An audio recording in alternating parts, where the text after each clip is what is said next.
আমাদের নবী, দয়াল নবী, মায়ার নবী আল্লাহ রাব্বুল আলামিনের কাছে কি বলে দোয়া করতেন? আল্লাহ রাব্বুল আলামিনের কাছে কি চেয়ে চেয়ে দোয়া করতেন, কি চাইতেন? ও মুসলমান ভাইরা, আল্লাহ রাব্বুল আলামিনের কাছে কি রকম করে চাইতেন আমাদের নবী? একটি হাদিসের মধ্যে, এই হাদিসটি এসেছে বুখারী ও মুসলিম শরীফের মধ্যে। হাদিসটি বর্ণনা করেন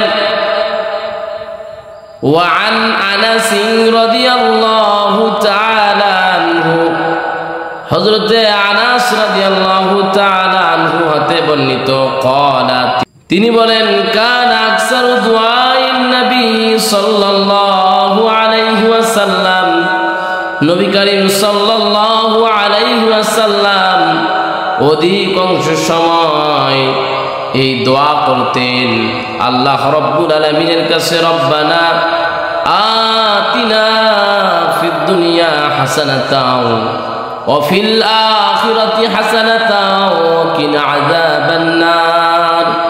এই দোয়া করতেন আল্লাহ রাব্বুল আলামিনের কাছে, এই দোয়া করতেন, বারবার দোয়া করতেন, অধিকাংশ সময় এই দোয়া করতেন।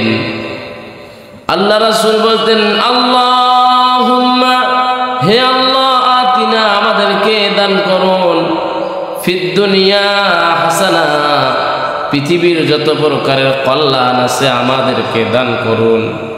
আয় আল্লাহ, পৃথিবীর যত প্রকার কল্যাণ আছে আমাকে দান করুন। রব্বে কারীম, ও মালিক, পৃথিবীতে যত প্রকারের কল্যাণ আছে আমাকে দান করুন। আমাদের নবী এইভাবে দোয়া করতেন।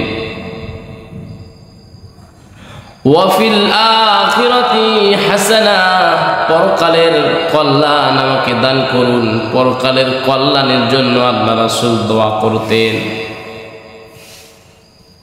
ওয়াকিনা আযাবান নার, বিশ্বনবী বলতেন, আয় আল্লাহ, ওই দোজখের আগুন থেকে আমাকে হেফাজত করুন। আজকে যারা আমরা পৃথিবীর এই জমিনে রয়েছি, অবশ্যই আল্লাহ রাব্বুল আলামিনের কাছে এই দোয়া করা দরকার, দুনিয়ার কল্যাণ দেন, এই পৃথিবীর কল্যাণ দেন। ইয়া মাবুদ আল্লাহ, দুনিয়ার কল্যাণগুলো আমাদেরকে দান করেন, এই পৃথিবীতে যত প্রকারের কল্যাণ আছে আমাদেরকে দান করেন, এবং আখিরাতে যতগুলো কল্যাণ আছে আমাদেরকে দান করেন। এরকম করে আল্লাহর কাছে দোয়া করা এবং আখিরাতের কঠিন শাস্তি থেকে আল্লাহর কাছে দোয়া করা। ওয়াকিনা আযাবান নার, ইয়া মাবুদ, দোজখের আগুন থেকে, দোজখের শাস্তি থেকে আমাদেরকে হেফাজত করেন। এই দোয়া করা, বারবার এই দোয়া করা। আল্লাহ রাব্বুল আলামিন আমাদের সবাইকে বিশ্ব নবীর মতো আল্লাহর কাছে দোয়া করার তৌফিক দান করেন। আমিন।